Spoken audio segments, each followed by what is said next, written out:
Hello everybody, it's me, TONIK TZW, as you can see from the splash screen. I didn't survive this one, but it came up with a nice double. One for me and one for you, and it was a perfectly timed coming together. We're here on Tears of the Desert. You'll notice we've got a division there. They're going to spawn on the right side of ACAP. I'm spawned in the center. But looking at it, I'm thinking, okay, those guys are obviously playing together. They'll be communicating, and if I tag along with them, then hopefully, we might be able to do something to Red Team. But it isn't before Red Team are going to do lots of nasty, horrible things to us. Now, I'm here in the Alabama Tier 7 Premium. It is available, I think it's 750,000 global XP. And we're going to start the shooting early. I don't like to hold onto a salvo unless it's absolutely necessary. But we've got multiple targets spotted. And we're running, I think, Azure Lane, Colorado on this with New Jersey and Chino. Lots of people play different builds. That 7 provinces needs to be out of there. We'll get some shots on the Bismarck. We're turning out, we're turning in. We did see a target there, but didn't quite catch it. And it's going to be a little bit of a slow start. Damage-wise, I say damage isn't everything. Damage depends on the number of ships on the game, how people put themselves in front of you, and how RNG decides to roll for you. But our reloads are going to come up at some opportune times today, and when opportunity knocks, you do a full send. And there's going to be a couple of cheap kills in this one, but it all came down to timing. And I did actually come up on the mic on one occasion and say, look, that wasn't a kill steal. I just wanted to get rid of him. But that guy out there, they're out of range. Red team look like they're pushing hard on Charlie. The majority of their team heading in that direction. There is only one destroyer in the game, so I imagine that red team's destroyer has gone for Charlie Cap. Meanwhile, I'm trying to get towards Alpha Cap. Keep some shots going on these guys, but they are all running as fast as they can. So we've got a bit of a merry-go-round going on here. That guy is right on the limit of range. So I decide, you know, we've got these 3 guys in division beside us. So are we going to push? The answer is they aren't going to push immediately. But I am. I'm going to get in on the cap, because getting in and getting either a solo cap or a share of that cap is worth a lot of XP, and it's worth a lot of credits as well. Tier 7 premiums, you get a 55% bonus to your credits.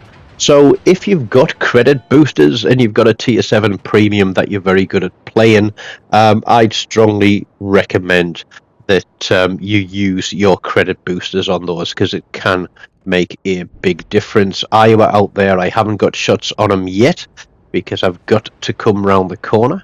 I do have a cup of tea in my lap, and I'm probably going to be slurping this one throughout this video.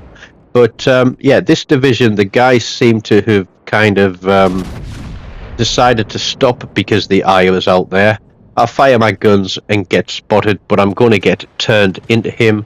I think there is also a Bismarck out there. There's also a Zeton. So red team have kind of split. They're trying to hold this flank at the same time as pushing round on Charlie Cap.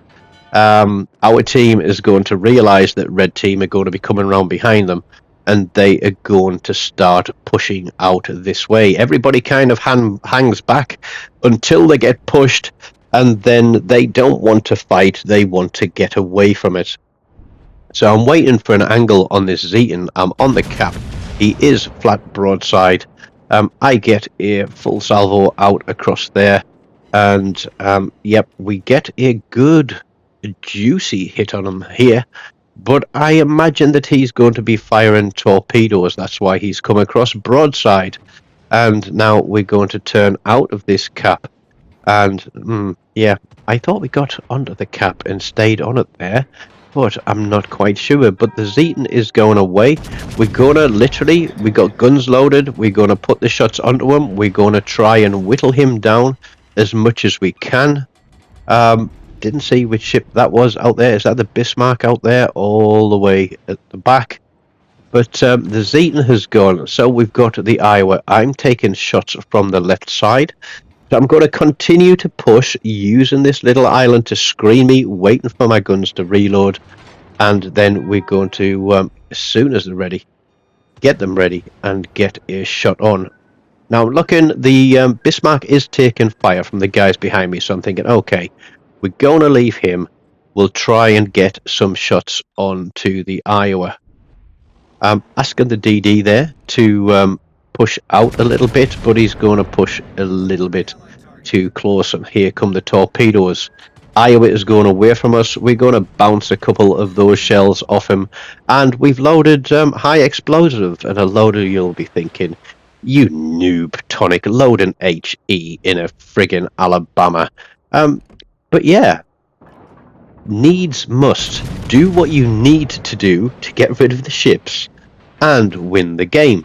And if a guy is running away from you and gone skinny, then you load HE, you drop a fire on him, and then you sit and watch as he ticks out of the game.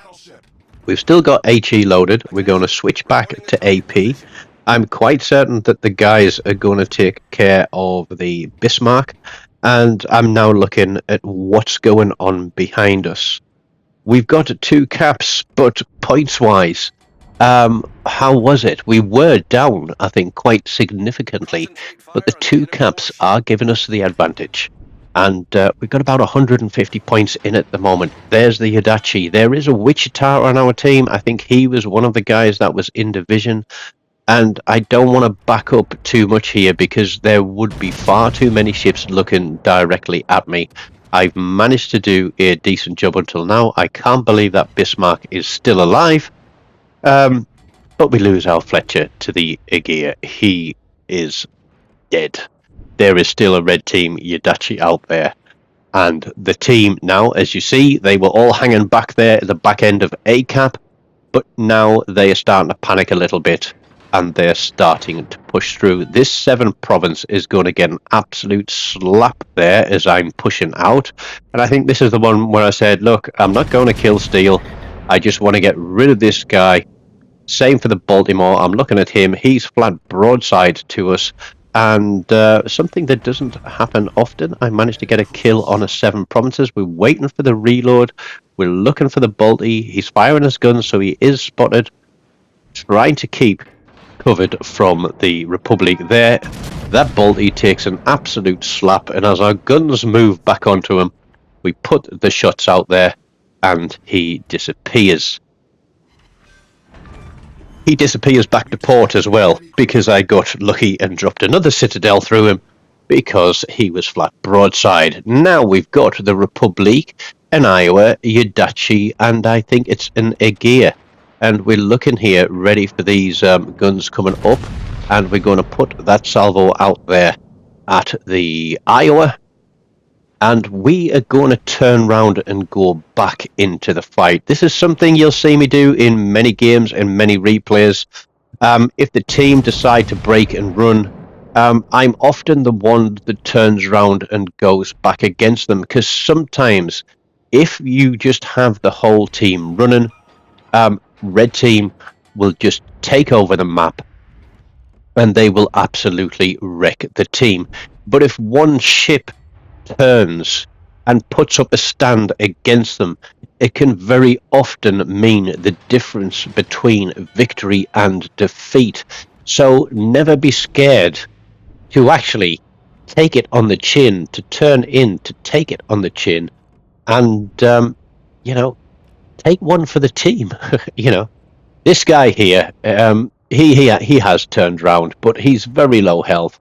And to be frank, he isn't going to last long, really, is he? Not with an Iowa, a Republic, and the Aegea out there. But the Aegea takes a slap, and that's going to do me a favour a little bit later on in the game. Red team Yadachi has, I think, been in and taken Bravo Cap. The points are now in red team's favour, and just as I'm getting a lead on this guy, yeah, he disappears, but we fire anyway, hoping that we might drop something on him, and then lo and behold, the second we fire our guns, he reappears again, and then disappears. I'm still spotted. Now, is it the cruiser? Is it the destroyer?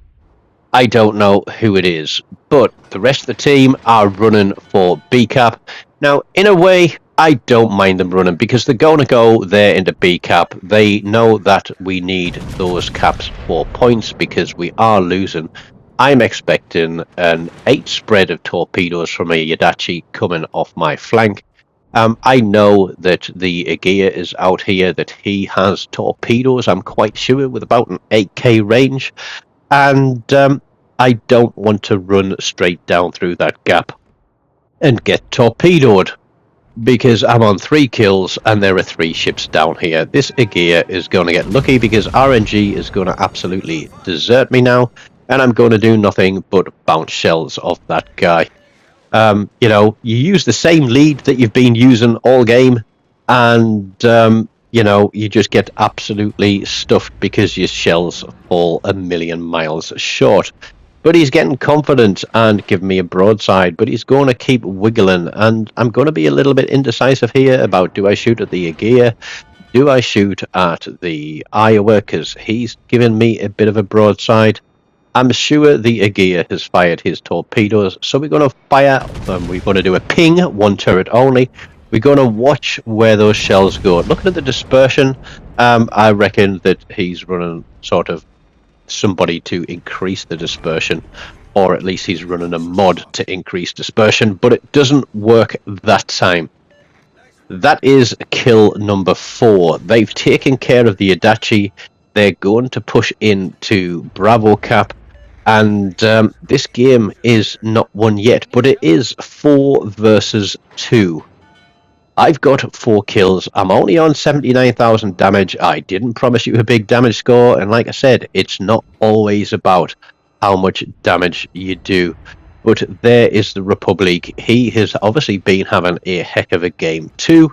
I've had some really nice games in the Republic, and I'm just thinking, what do I do here? I've got 2 battleships. I can't bow tank against both of them. I'm going to have to give up skin to one of them. And then I think, do you know something? Let this guy close in, because what the hell? I might not have torpedoes on this ship, but what I have got is one big grey torpedo, and that is called Alabama. And I'm going to try and keep my guns across there onto that Iowa and take a few more hit points off him as we push out towards this Republic. The Republic has realized that I am very, very close to him. I don't think I could have timed this better, but trying to get a kill, hitting that heel, because I know that I'm giving up a lot of broadside to that Iowa. But if I can get rid of one of these guys, it's going to make it easier for the 3 that are left. It's going to give us an absolute advantage, and that is a double Kraken, as you can see there on the left. It is a Kraken for me, and it is a Kraken for the Republic. And if I have to say who has had the better game here, I would have to say that it was the Republic, and he played exceptionally hard for his team. I think he comes away with a high caliber, a Confederate, and high caliber Confederate, obviously the Kraken as well, but I think he might have another medal to his name. So he's played the propellers off that ship for his team to try and drag them to victory. But unfortunately, what they weren't accounting for is one idiot who turned round and came back against them. So we pretty much doubled our damage score nearly with that ram. And no, people say that it's a noob thing, but if you go and put yourself in the way of that, and somebody is going to take advantage of it. But there we go. Even though we died, we do finish top of the board for the team with a respectable base XP result there. And Kraken number 195. We can now count on one hand the number of Krakens we need to hit 200. So smash the like button, leave me a comment, subscribe if you haven't done so, and as always, until next time, take care of yourselves and goodbye.